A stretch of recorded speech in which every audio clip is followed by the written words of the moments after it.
Hello guys, মাঝখানে 5 ইঞ্চি দেয়াল, দুদিকে আলমারি হবে, তার জন্য সেন্টারিং করা হয়েছে। সেন্টারিংয়ের পরে তিরপল দেওয়া হয়েছে।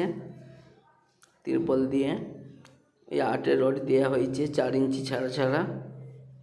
4 ইঞ্চি দেওয়ার পরে এবারে রডগুলো বাইন্ডিং করা হচ্ছে।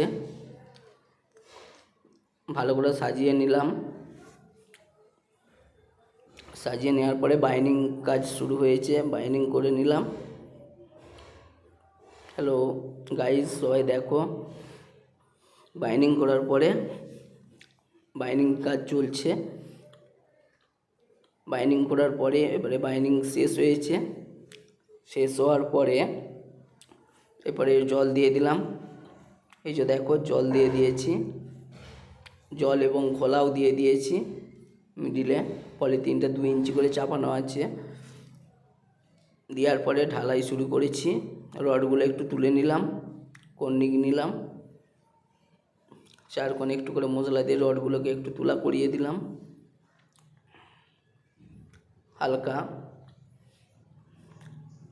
তারপরে ঢালাইয়ের কাজ শুরু করে দিলাম। দুদিকে 3 ইঞ্চি করে হবে।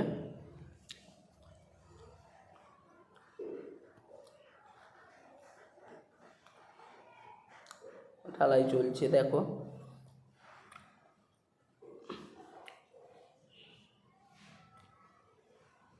ঢালাই করে নিলাম।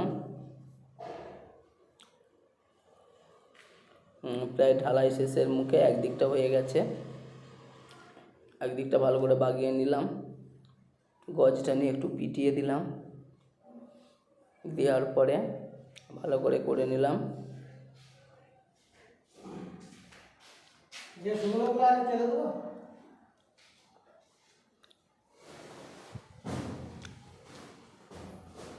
দেখো, হ্যালো গাইস, দিয়ে আজকেই গাঁথনি 1 পার্ট করে দিয়ে দিলাম আর কি। দিয়ে দিলে সুবিধা, কালকে কাজ করতে একটু সুবিধা হয়, ওর জন্য দিয়ে দিলাম। ঠিক করেছি কিনা ভুল করেছি বন্ধুরা জেনে বলবে, আমাকে একটু লাইক কমেন্ট করে জানাবে। কাজটা